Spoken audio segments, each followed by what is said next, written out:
Dish is partnering with the Helium network, trying to establish the 5G People's Network. As of right now, it's the LoRa network, proof of coverage, providing data coverage to Internet of Things devices. But with 5G, that is a massive potential market, and Helium has a path to 5G as well. In this video, we're going to be talking about the Dish partnership, as well as how this whole thing might affect you as a current miner in the Helium network, and potentially how you can get involved with the 5G expansion.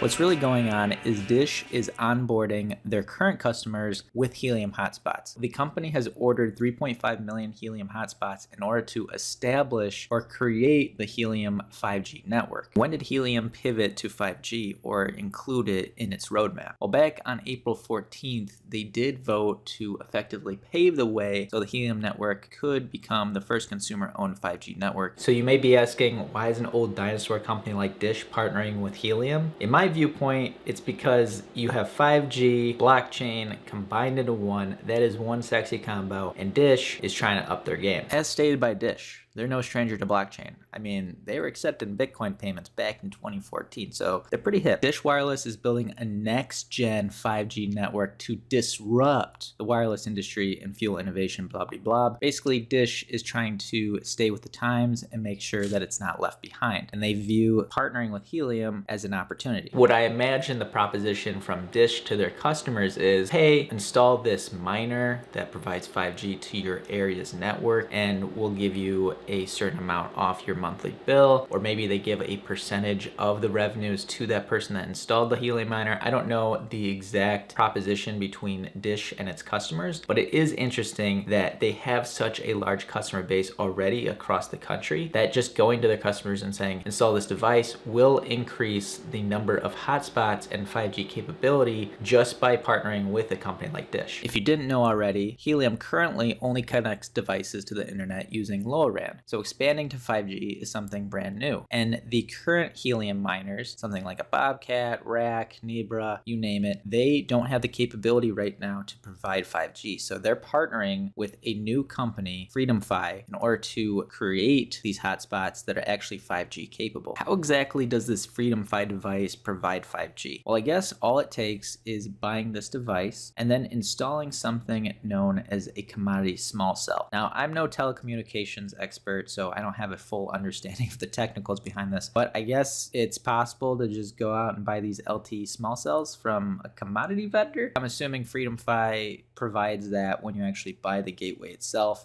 When you do that, I'm assuming that gives you the capability to actually provide 5G to devices. So all you need to do is connect your device to power as well as Wi-Fi, and then you can actually start transmitting signals. For all those watching this video and licking their chops about potentially getting in the 5G game, you may be also wondering, well, how do you get rewarded? It seems that this device can also provide that LoRa coverage. That way you are getting that proof of coverage rewards when it comes to beaconing, challenging, witnessing, all of that good stuff. This device essentially adds another capability on your miner, providing 5G. I guess according to a Q&A, you'll get rewarded with the 5G in data transfer fees. I don't know how much money or rewards you'll be getting from actually providing 5G, but right now on the Helium network, most of my rewards come from the proof of coverage. So that LoRa coverage and proof of coverage is where I earn the most HNT. In order to get your hands on one of these devices, you have to sign up for the waitlist. You can see that there's a 6-day counter for when the waitlist actually opens, and shipping for these devices starts at the beginning of 2022. And the price of the gateway itself is $1,000, but then you have the additional costs of the cell that we're talking about. I believe you actually have to combine these two. So we're talking about $2,500 to $4,000, something like that, in owning one of these miners. Does it pay for itself with the 5G capability? Well, it's hard to say because we don't really know the rewards for providing the data transfer for 5G. Hopefully it's more than what you currently get for the current Helium miner network, because the data transfers for me to Internet of Things devices, transferring those data packets, it's a very low reward. So most of the rewards right now comes from that proof of coverage, we'll see if this is actually worth it. And to those that are watching this video thinking, how does this affect my current rewards? It's just like any more onboarding of Helium hotspots. The more there are, the more the rewards are shared across the hotspots. The increase in these FreedomFi or these other manufacturers that are creating these 5G capable miners, this would lower your rewards just like any other hotspot coming online. With all of this news, it's been good for Helium and its price, because if we look at this chart, we see that around when this was announced, there's a pretty big spike in Helium. So now we're trading back to around that $25 level. The profitability of my miner just went up. What's interesting to think about is how Verizon and AT&T, these other networks that have spent so much money in building out 5G capability, how they'll react to